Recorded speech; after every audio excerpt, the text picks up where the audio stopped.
మా latest videos కోసం మా ఈ తెలుగు న్యూస్ ఛానల్ సబ్స్క్రైబ్ చేసి గంట సింబల్ యాక్టివేట్ చేసుకోండి. మీ ఇంట్లో మందార చెట్టు ఉందా? ఏం జరుగుతుందో తెలిస్తే ఖచ్చితంగా షాక్ అవుతారు. ఈ రోజుల్లో చాలామంది తమ ఇళ్ల దగ్గర మందార చెట్లను పెంచుతూ ఉన్నారు. రెక్క మందారం కావచ్చు, లేదా ముద్ద మందారం కావచ్చు, అన్ని రకాల మందార చెట్లను పెంచుతూ ఉన్నారు.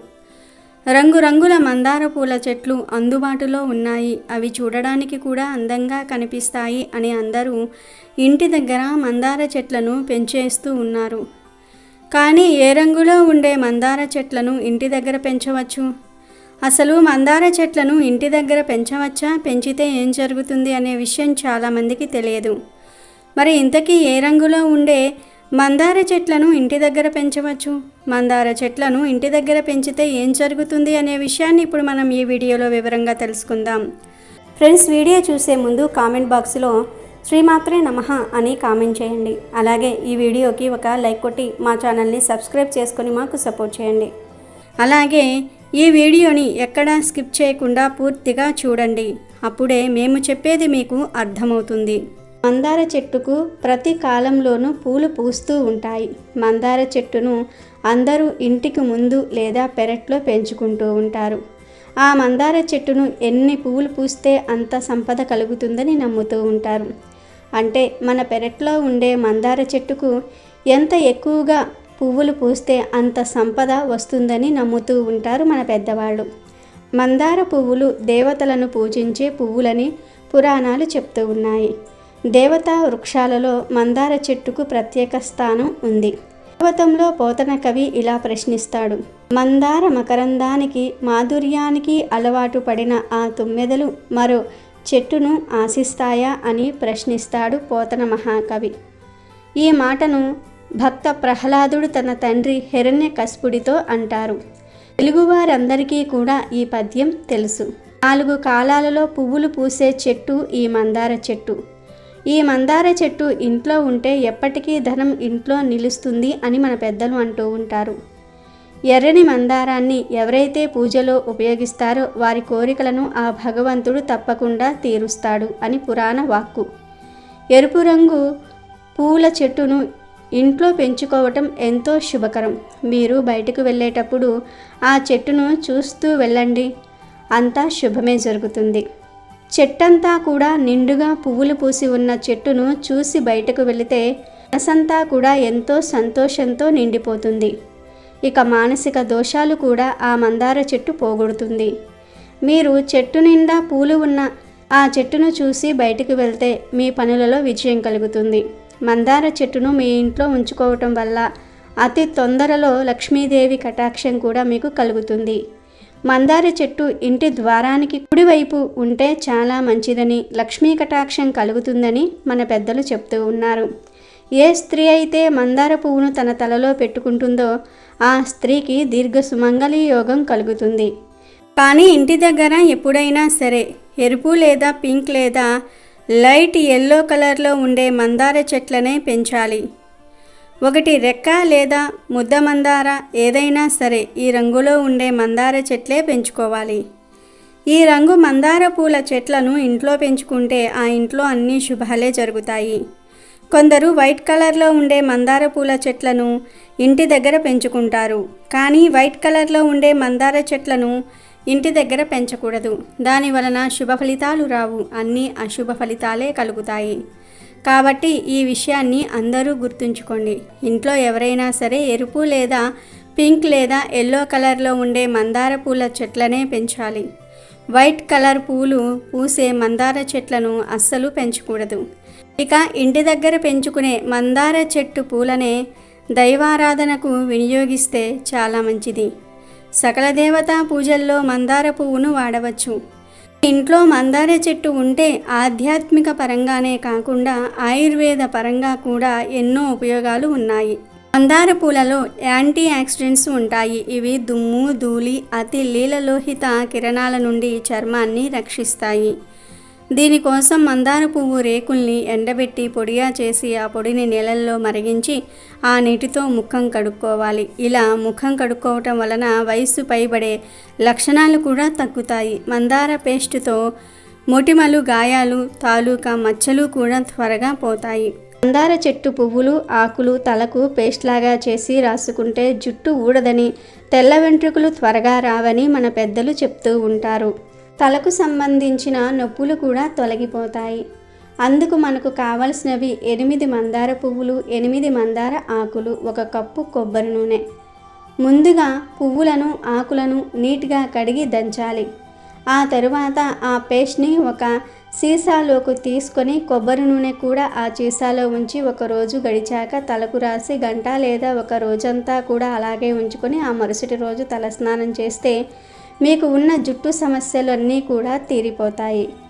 మందార పువ్వు కషాయం తాగితే కూడా గుండె సంబంధిత రోగాలు పోతాయి, మూత్ర సంబంధిత రోగాలు కూడా పోతాయి. మందారాలను నేతిలో వేపుకొని తింటే రక్త విరోచనాలు తగ్గుతాయి. కాబట్టి మందార చెట్టును ఇంట్లో పెంచుకుంటే ఎన్నో అద్భుత ప్రయోజనాలు కలుగుతాయి. మన శాస్త్రంలో చెప్పిన 5 దేవతా వృక్షాలలో మందార చెట్టు కూడా ఉంది. ఆ 5 వృక్షాలు ఏమిటి అంటే పారిజాతము, కల్పవృక్షము, హరిచందనము, సంతాన వృక్షము, మందార చెట్టు. పాల సముద్రాన్ని చిలకరించినప్పుడు ఈ 5 వృక్షాలు ఉద్భవించాయి కనుక ఎటువంటి చింత లేకుండా అందరూ ఈ వీడియోలో చెప్పుకున్న విధంగా మందార చెట్టును ఇంటి దగ్గర పెంచుకోవచ్చు. శుభ ఫలితాలను కూడా పొందవచ్చు. కనుక అందరూ కూడా ఇంటి దగ్గర ఒక మందార చెట్టును పెంచండి.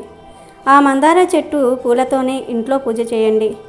ఇలా ఇంటి దగ్గర మందార చెట్టును ఎవరైతే పెంచుతారో వారి ఇంటికి నరదృష్టి కూడా తగలదు, జనాల ఏడుపులు కూడా తగలవు. అంతేకాదు మందార చెట్టు ఇంట్లోకి నెగిటివ్ ఎనర్జీని రాకుండా అడ్డుకుంటుంది, ఎటువంటి చెడు గాలులు రాకుండా అడ్డుకుంటుంది. ఈ విషయం చాలామందికి తెలియదు. కానీ ఇంటి దగ్గర మందార చెట్టును పెంచితే ఆ చెట్టు ఇంటికి నెగిటివ్ ఎనర్జీని రాకుండా అడ్డుకుంటుంది. మందార చెట్టును ఇంగ్లీష్లో హిబిస్కస్ అని అంటారు. ఈ మందార మొక్కలు చాలా సులభంగా పెరుగుతాయి. జస్ట్ 1 కొమ్మను తెచ్చి నాటితే చాలు, ఆ కొమ్మే పెద్ద చెట్టుగా మారిపోతుంది. మందార ఆకులను, పువ్వులను, కాండాన్ని ఆయుర్వేదంలో వాడుతూ ఉంటారు. వివిధ దేవతలకు జరిగే పుష్ప పూజలో మందార పూలను వాడుతూ ఉంటారు. ఎవరైతే ఇంటి దగ్గర మందార చెట్టును పెంచుతారో వారి ఇంట్లోనే ఆర్థిక సమస్యలు పోయి ఐశ్వర్యం వస్తుంది. ఆ కుటుంబంపై శ్రీ మహాలక్ష్మీదేవి అనుగ్రహం తప్పకుండా ఉంటుంది. ఎందుకంటే ఈ మందార చెట్టు అంటే లక్ష్మీదేవికి ఎంతో ఇష్టం. పార్వతీదేవికి కూడా మందార చెట్టు అంటే చాలా ప్రీతి. కనుక మందార చెట్టును ఇంటి దగ్గర పెంచుకుంటే లక్ష్మీదేవి అనుగ్రహం అలాగే పార్వతీదేవి అనుగ్రహం కూడా లభిస్తుంది. అంతేకాదు ఆ ఇంట్లోని స్త్రీలు నిండు నూరేళ్లు సుమంగలిగా ఉంటారు. ఎవరి ఇంట్లో అయితే మందార చెట్టు ఉంటుందో వారు డబ్బు బాగా సంపాదిస్తారు. ఎప్పుడూ ధనం వస్తూనే ఉంటుంది. వారికి ఎప్పుడూ కూడా ఇంకొకరి దగ్గర చెయ్యి చాచవలసిన పరిస్థితి రాదు. అలాగే మంగళవారం రోజు 2 ఎర్రటి మందార పూలను తీసుకొని వాటిని చేతులతో పట్టుకొని మనసులో కోరిక చెప్పుకొని ప్రవహించే నదిలో వదిలితే ఆ కోరిక తప్పక తీరుతుంది. ఆర్థిక సమస్యలు ఉన్నవారు మంగళవారం రోజు ఎర్రటి మందార పూలతో లక్ష్మీదేవిని ఆరాధించాలి. ఇలా 7 మంగళవారాలు చేస్తే డబ్బు సమస్యలు పోతాయి. అలాగే వ్యాపారంలో సమస్యలు ఉన్నవారు, వ్యాపారంలో లాభాలు రావాలని కోరుకునేవారు శనివారం రోజు 7 మందార పూలతో విష్ణుమూర్తిని కానీ వెంకటేశ్వర స్వామిని కానీ పూజించండి. ఇలా చేస్తే వ్యాపారం బాగుంటుంది, కష్టాలు ఉండవు, లాభాలు కలుగుతాయి, డబ్బుకు లోటుండదు. కొన్ని వారాల పాటు ఇలా చేస్తే చాలా మంచిది. ఉద్యోగంలో సమస్యలు ఉన్నవారు 7 గురువారాల పాటు 7 మందార పూలతో లక్ష్మీ నారాయణులను పూజించండి. ఇలా పూజిస్తే ఉద్యోగం లేని వారికి ఉద్యోగం వస్తుంది, ఉద్యోగంలో ఉండే సమస్యలు పోతాయి, సాలరీలు పెరిగే అవకాశం కూడా ఉంటుంది. ఇలా ఆధ్యాత్మిక పరంగా, ఆరోగ్యపరంగా మందార చెట్టు ఎన్నో ఉపయోగాలను కలిగి ఉంటుంది. ఇటువంటి మందార చెట్టును ఎవరైతే ఇంటి దగ్గర పెంచుతారో వారి ఇంట్లోకి భూత, ప్రేత, పిశాచాలు రావు, నెగిటివ్ ఎనర్జీ రాదు, దుష్ట శక్తులు రావు. ఎవరి ఇంటి దగ్గర అయితే మందార మొక్క ఉంటుందో ఆ ఇంట్లోకి చెడు శక్తులు ప్రవేశించలేవు. నరదృష్టి, నరఘోష, చెడు ప్రయోగాలు లాంటివేమీ కూడా ఇంటికి తగలవు. ఇంటి దగ్గర మందార చెట్టు ఉంటే లక్ష్మీదేవి ఉన్నట్టే. మందార చెట్టును ఇంటికి ఎదురుగా కుడివైపున పెంచటం వలన ఎటువంటి ఆర్థిక సమస్యలు రాకుండా ఉంటాయి. ధనం విపరీతంగా వస్తుంది, ధన సంపాదన పెరిగే ఛాన్స్ ఉంటుంది. మందార చెట్టును పెంచేవారి ఇంట్లో అనారోగ్య సమస్యలు ఉండవు, మానసిక ఒత్తిడి కూడా ఉండదు. మందార మొక్కతో ఇన్ని లాభాలు ఉన్నాయి కనుక ప్రతి ఒక్కరూ కూడా ఇంటి దగ్గర మందార చెట్టును తప్పనిసరిగా పెంచి అన్ని విధాలుగా శుభాలను పొందండి. ఇక ఇప్పుడు తమలపాకు చెట్టు ఇంట్లో ఉంటే ఏం జరుగుతుందో తెలుసుకుందాం. మన ఇంట్లో ఏదైనా పూజ చేసినప్పుడు ఖచ్చితంగా ఉపయోగించేవి తమలపాకులు. తమలపాకు చెట్టును చాలామంది ఇంట్లో పెంచుతూ ఉంటారు. తమలపాకులను గౌరీదేవిగా భావిస్తారు. తమలపాకుల మొక్క లేదా పాదు చాలా పవిత్రమైనది. ఏదైనా చెట్టు కింద లేదా చల్లదనం ఉన్న దగ్గరే తమలపాకు చెట్టు పెరుగుతుంది. తమలపాకు మొక్క అంత ఈజీగా కూడా పెరగదు. మరి ఇన్ని కష్టాలు పడి తమలపాకును ఇంట్లో పెంచవచ్చా పెంచకూడదా అనే ధర్మ సందేహం చాలామందికి కలుగుతుంది. మరి ఆ సందేహానికి సమాధానాన్ని ఇప్పుడు మనం ఈ వీడియోలో తెలుసుకుందాము. మనకు ప్రకృతి సంపాదించిన చెట్లు ఆకులతో ఎన్నో ప్రయోజనాలు ఉన్నాయి. ఇదే కోవలో తమలపాకులు కూడా మనకు ఎంతో మేలు చేస్తాయి. తమలపాకును నాగవల్లి అని అంటారు. ఆరోగ్యానికే కాకుండా దైవ భక్తికి కూడా తమలపాకులు ఉపయోగిస్తారు. మన ఇంట్లో ఎటువంటి శుభకార్యం జరిగినా కూడా తాంబూలంలో తమలపాకును ఇచ్చే ఆచారం చాలా కాలం నాటి నుండి ఉంది. తమలపాకులో త్రిమాతలు ఉంటారు. తమలపాకుతో అందరి దేవుళ్లను పూజించినప్పటికీ ఆంజనేయ స్వామికి ప్రత్యేక ఆకు పూజ చేస్తారు. అమృతం కోసం దానవులు దేవతలు సాగర మదనం చేసినప్పుడు లక్ష్మీదేవితో పాటు తమలపాకులు కూడా పుట్టాయని పెద్దలు చెప్తూ ఉంటారు. ఇక తమలపాకును ఇంట్లో పెంచవచ్చా పెంచకూడదా అనే విషయానికి వస్తే, మన పూర్వం రోజుల్లో ఏ ఇంటిని చూసినా ఎక్కడా కూడా తమలపాకు చెట్లు అనేవి ఉండేవి కావు. ఎందుకంటే తమలపాకు మొక్క చాలా పవిత్రమైనది. అలాంటి పవిత్రమైన మొక్కను ఇంట్లో పెంచితే శుచిగా లేనప్పుడు ముట్టుకుంటామేమో అనే భయంతో తమలపాకు చెట్టును ఇంట్లో పెంచేవారు కాదు. తమలపాకు చాలా పవిత్రమైనది మరియు గౌరవప్రదమైనది. అందుకే ఎవరైనా పండితులకు దక్షిణ ఇచ్చేటప్పుడు డైరెక్ట్గా డబ్బులు ఇవ్వరు. తమలపాకు అరటి పండ్లు వక్క పెట్టి దక్షిణ ఇస్తారు. ఎందుకంటే తమలపాకుతో ఇస్తే గౌరవప్రదం అని అర్థం. తమలపాకు చాలా గౌరవప్రదమైనది. దైవిక వృక్షాలు చాలా ఉన్నాయి. రావి చెట్టు, మర్రి చెట్టు, మారేడు చెట్టు ఇలా అనేక దైవిక వృక్షాలు ఉన్నాయి. కానీ తమలపాకు చెట్టు వాటన్నిటికన్నా ఉన్నతమైనది. మనము ఏం నివేదన చేయాలన్నా తమలపాకుతోనే చేస్తాం. దీపం కింద కూడా తమలపాకును పెడతాము. అలా దీపం కింద పెట్టేటప్పుడు కూడా డైరెక్ట్గా నేల మీద తమలపాకును పెట్టకూడదు. అలా తమలపాకును నేల మీద వేసినా పెట్టినా 6 నెలల పాటు మీరు సంపాదించిందంతా కూడా పోతుందని శాస్త్రం చెప్తుంది. అందుకే తమలపాకును నేల మీద పెట్టకూడదు. దీపం కింద తమలపాకు పెట్టాలంటే ముందు వరి పిండితో ముగ్గు వేసి అక్షింతలు వేసి దాని మీద తమలపాకు పెట్టి దీపం పెట్టాలి. అంతేగాని డైరెక్ట్గా తమలపాకును నేల మీద పెట్టేసి దీపం వెలిగించకూడదు. తమలపాకు విషయంలో అంత జాగ్రత్త పడాలి. తమలపాకుకి అంత గౌరవాన్ని ఇవ్వాలి. ఇలాంటి తమలపాకుల చెట్టును మడి ఆచారాలు పాటించని ఈ కాలం ఇళ్లల్లో పెంచటం సమంజసం కాదు. కాబట్టి ఇంట్లో తమలపాకు చెట్టు పెంచకూడదు. తమలపాకులు అమ్మేవారు తమలపాకులను ఇది ఒక ఆకు అనే నిర్లక్ష్యంతో చూస్తారు. అందుకే వారి దగ్గర డబ్బులు నిలబడవు అని చెప్పవచ్చు. తమలపాకు చెట్టు ఇంట్లో ఉంటే శుచిగా లేనప్పుడు తెలియక ఆకులు కోసేయటము లేదా చెట్టును ముట్టుకోవటం చేసేస్తూ ఉంటాము. కాబట్టి ఇంట్లో తమలపాకు చెట్టు పెంచకూడదు. ఇది మూఢనమ్మకం కాదు, నిజం. అసలు చాలామంది ఇళ్లల్లో తమలపాకు చెట్టును ఎన్నిసార్లు నాటినా అది పెరగదు, చనిపోతుంది. అలా ఎందుకు జరుగుతుంది అనే విషయం చాలామందికి తెలియదు. తమలపాకు చెట్టుకు మనం చేసే పనులు నచ్చకపోతే చనిపోతుంది, లేదా చెట్టు ఎదగదు, ఆకులు కృషించుకుపోతూ ఉంటాయి. మన పద్ధతులు నచ్చనప్పుడు చెట్లు వాటికవే చనిపోతాయి. ఎందుకంటే మొక్కల్లో కూడా జీవం ఉంటుంది. మీరు మొక్కలతో మాట్లాడితే ఆ మొక్క మీకు ఏం కావాలో ఆ పని చేస్తుంది. అంత శక్తి మొక్కలకు ఉంది. మొక్కల్లో జీవం ఉంది. మొక్కలు మనం చేసే పనులకు రెస్పాండ్ అవుతాయి. ఇవన్నీ సైన్స్ చెప్పింది. పూర్వం ఈ సైన్స్నే వేదాల్లో పురాణాల్లో చెప్పారు. ఆ వేదం ప్రకారం ఇంట్లో కొన్ని మొక్కలను అస్సలు పెట్టకూడదని మన పెద్దలు చెప్పారు. ఆ ప్రకారంగా ఇంట్లో తమలపాకు మొక్క పెంచకూడదు. మడి ఆచారాలు పాటించిన వారి ఇంట్లో తమలపాకు చెట్టును అస్సలు పెంచకూడదు. పెంచినా ఆ మొక్క పెరగదు. మనం శుచిగా లేనప్పుడు, ఆచారాలు పాటించినప్పుడు ఆ మొక్క చనిపోతుంది లేదా ముడుచుకుపోతుంది. మడి ఆచారాలు పాటించేవారు, శుచిగా ఉండేవారు పెంచుకోవచ్చు. కానీ శాస్త్రం మాత్రం తమలపాకు చెట్టును ఇంట్లో పెంచవద్దు అనే చెప్తుంది. తమలపాకులు మనకు అవసరమే, అయినప్పటికీ తమలపాకు చెట్టు ఇంట్లో పెంచకూడదు. రూపాయలు పెట్టి కొనుక్కుంటే సరిపోతుంది. పూర్వం రోజుల్లో అస్సలు ఎవ్వరూ కూడా తమలపాకు చెట్టును ఇంట్లో పెంచలేదు. ఇప్పుడు ఎక్కడ పెడితే అక్కడ తమలపాకు చెట్లు దొరుకుతున్నాయి కదా అని తెచ్చి ఇంట్లో నాటుతున్నారు. తెలియక ఇలా తమలపాకు చెట్లను ఇంట్లో పెంచితే లేనిపోని ఇబ్బందులు వచ్చే అవకాశం కూడా ఉంది. అంతేకాదు మనుషులు తిరిగే చోట తమలపాకు చెట్లు అస్సలు పెరగవు. ఎందుకంటే మనుషుల ఫ్రీక్వెన్సీ తక్కువ, తమలపాకు చెట్టు ఫ్రీక్వెన్సీ ఎక్కువ. తమలపాకు చెట్టు దేవుని ఎనర్జీతో కనెక్ట్ అయి ఉంటుంది. తమలపాకు చెట్టు ఫ్రీక్వెన్సీ మానవుడి ఫ్రీక్వెన్సీ అస్సలు మ్యాచ్ అవ్వవు. కాబట్టి ఇళ్లల్లో తమలపాకు మొక్క పెంచకుండా ఉంటేనే మంచిది. కాబట్టి మడి ఆచారాలు పాటించని వారు ఎట్టి పరిస్థితుల్లోనూ కూడా ఇంట్లో తమలపాకు చెట్టు పెంచవద్దు.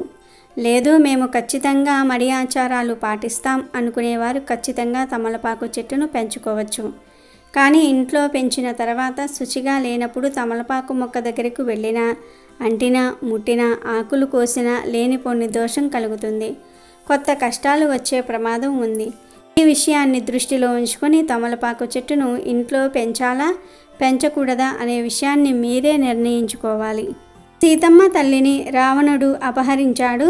రామచంద్రుడు సీతమ్మ కోసం అన్వేషణ మొదలుపెట్టాడు.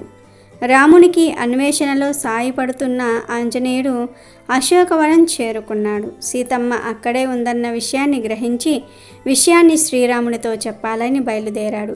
అతడు వెళ్ళేటప్పుడు సీతమ్మ ఆశీర్వదించాలని ఆశిస్తుంది. అయితే ఆ వనంలో ఉన్న పుష్పాలు ఆమె చేతికి అందవు. దాంతో పువ్వులకు బదులుగా తమలపాకును కోసి ఆంజనేయుని తల మీద పెట్టి దీవిస్తుంది. అందుకే ఆంజనేయుడికి తమలపాకులు అంటే మహాప్రీతి. అది మాత్రమే కాదు, సీతమ్మ వద్ద నుంచి తిరిగి వెళ్తూ ఆకాశంలో పయనిస్తూ గట్టిగా హూంకరిస్తాడు ఆంజనేయుడు. అది విన్న వానరులకు విషయం అర్థమైపోతుంది. ఆంజనేయుడు ఖచ్చితంగా సీతమ్మ జాడ తెలుసుకునే వస్తున్నాడని అర్థం చేసుకున్న వానరులంతా 1000 కళ్ళతో ఆంజనేయుడి కోసం ఎదురు చూస్తారు. అతడు రాగానే తమలపాకుల తీగలతో సన్మానం చేస్తారు. అది చూసి హనుమంతుడు ఆనందంతో పొంగిపోతాడు. అందువల్లే ఆంజనేయుడికి తమలపాకుల మాలను వేస్తే స్వామి పరమానందం చెంది దీవెనలు కుమ్మరిస్తాడని అంటారు. ఒకసారి సీతమ్మ తల్లి అందించే తమలపాకుల చిలకల్ని సేవిస్తున్న శ్రీరాముని వద్దకు వచ్చిన ఆంజనేయుడు శ్రీరాముణ్ణి, స్వామి ఏమిటది, మీ నోరు అంత ఎర్రగా ఎందుకయ్యింది అని అడిగాడు. అప్పుడు రాముడు తమలపాకులు తింటే నోరు ఎర్రగా అవుతుంది, అంతేకాదు ఆరోగ్యానికి కూడా చాలా మంచిదని చెప్పగానే వెంటనే ఆంజనేయుడు అక్కడి నుండి వెళ్ళిపోయి కొంతసేపటికి ఒళ్ళంతా తమలపాకులను కట్టుకుని గంతులు వేసుకుంటూ ఆనందంగా వచ్చాడు. కనుక తమలపాకుల హారం ఆంజనేయుడికి సమర్పిస్తే భార్యాభర్తల మధ్య సమస్యలు తొలగిపోతాయి, సీతారాముల్లాగా అన్యోన్యంగా ఉంటారు అని ప్రతీతి. ఆర్థిక సమస్యలు, ప్రేత పిశాచాల సమస్యలు తొలగిపోవాలంటే రోజు ఒక తమలపాకు తీసుకొని ఈ ఆకుపై శ్రీరామ అని సింధూరంతో రాసి ఆంజనేయ స్వామి దగ్గర పెట్టి పూజించి మరుసటి రోజు ఆ ఆకులు పారే నీటిలో వేయాలి. ఇలా చేయటం వలన ఇంట్లో ఉన్న సమస్యలు తొలగిపోతాయి. తమలపాకులలో విటమిన్ ఏ, విటమిన్ సిలతో పాటు కాల్షియం కూడా అధికంగానే ఉంటుంది. తమలపాకులను తినడం వల్ల నోటి దుర్వాసన తగ్గుతుంది. 1 టీ స్పూన్ తమలపాకు రసంలో మిరియాల పొడిని కలిపి తీసుకుంటే జ్వరం తగ్గుతుంది. తమలపాకులను వేడి చేసి కీళ్ళ వాపులపై ఉంచి కట్టుకోవాలి. ఇలా చేయటం వల్ల వాపులు తగ్గిపోతాయి. సాక్షాత్తు దైవాంశ సంభూతంగా భావించే చెట్టు తమలపాకు చెట్టు. అమెజాన్లో బెస్ట్ డిస్కౌంట్స్ కోసం వీడియో డిస్క్రిప్షన్లో లింకు ఉంది, చూడండి. అలాగే మా టెలిగ్రామ్ ఛానల్ సబ్స్క్రైబ్ చేసుకోండి.